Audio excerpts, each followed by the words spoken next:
అద్దంకెళ్ళా నిన్న మా అక్కయ్యని తీసుకురావడానికి మా ఇంటికి. గద ఆపరేషన్ చేయించుకుందని చెప్పాను కదా, గుర్తుందా? నెల అయింది, వాళ్ళ అత్తోళ్ళ ఇంట్లోనే ఉంది. ఇప్పుడు తీసుకొస్తున్నాం మేము. ఫోన్ చూసి చూసి నా కళ్ళ కింద చక్రాలు వచ్చినాయి అమ్మ. ఇద్దరు సరిపోవట్లేదు అసలు. రెడీ అయ్యి తిని పోతానని చెప్పి మళ్ళీ మా అమ్మ ఇంట్లో నేను వచ్చేలోపు ఇల్లు నీట్గా ఉండాలా కాబట్టి అన్ని సర్దేసిపో అని చెప్పి ముందే వార్నింగ్ ఇచ్చింది. మిగిలిపోయిన పనులన్నీ చేసేసి వెళ్ళా.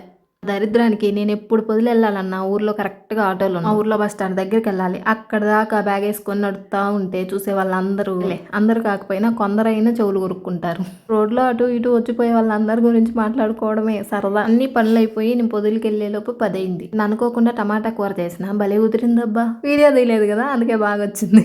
మా అమ్మమ్మకి మా నాన్నకి ఉన్న వారసత్వం నాకు వచ్చిందమ్మా. 2 ముద్దలు నోట్లో వేసుకోగానే గొంతు పట్టుకుంటది. అన్నీ చేసుకొని బయటకు వెళ్ళంగానే ఆటో లేదు, మనకు తెలిసిందే కదా. వేసుకొని చిన్నగా బస్ స్టాండ్ దాకా నడుస్తా పోతా ఉండేది. మధ్యలో మా మామ వచ్చి బండి ఎక్కించుకొని పొదిల్లో దించేసాడు. పొదిల్లో అద్దంకి బస్ ఎక్కితే సీట్లు అన్ని ఖాళీగా ఉన్నాయి. నా ఆనందానికి అవదలేవు. బస్సు ఫ్రీగా ఉంటేనేమో ఫ్రీ టికెట్ కాబట్టి హ్యాపీగా ఉంటది. బస్సు ఫుల్ గా ఉంటేనేమో డబ్బులు పెట్టి టికెట్ కొనుక్కుంటే సీట్ ఇచ్చే పని అయితే నేనైతే తీసుకుంటారా. వెళ్ళేటప్పుడు ఫ్రీగానే వెళ్ళా గానీ వచ్చేటప్పుడే 1900 అయింది. అద్దంకిలో మా అక్కళ్ళ ఇంటికి వెళ్ళంగానే 2 జామ చెట్లు ఉంటాయి. కాయలు భలే ఉంటాయి తీయంగా. అక్కడ ఉన్న 2 గంటల్లో అటు ఇటు తిరుగుతా 2 కాయలు తినేసా. ఇంకా 4 తిందాం అనుకున్నా గానీ పండిన కాయలే కనబడలా. అంతా సరే గానీ మీ అక్క అయ్యేదంటారా? మా అక్కకు అలవాట్లేదు కదా వీడియోలో కనబడ్డాం. ఇదిగో వాళ్ళ ఫ్యామిలీ. ఇంత హ్యాపీగా ఉన్న ఫ్యామిలీని దేవుడు కక్ష కట్టి మరి మా బావని తీసుకెళ్లిపోయాడు రా. మంచోళ్ళకే తొందరగా సావచ్చింది, ముసలోళ్ళకి రావచ్చుగా. మా అక్కని తీసుకొని కారులో బయలుదేరాము. ఎందుకంటే పాపం ఆపరేషన్ చేయించుకుంది కదా. కారులో అయితే వస్తా ఉంది. చల్లగా ఏసీ వేసిందా, నిద్ర వస్తా ఉంది నాకు. కానీ కారు దిగాక డబ్బులు ఇవ్వాలన్న విషయం గుర్తొచ్చి ఇంక నిద్ర పట్ల.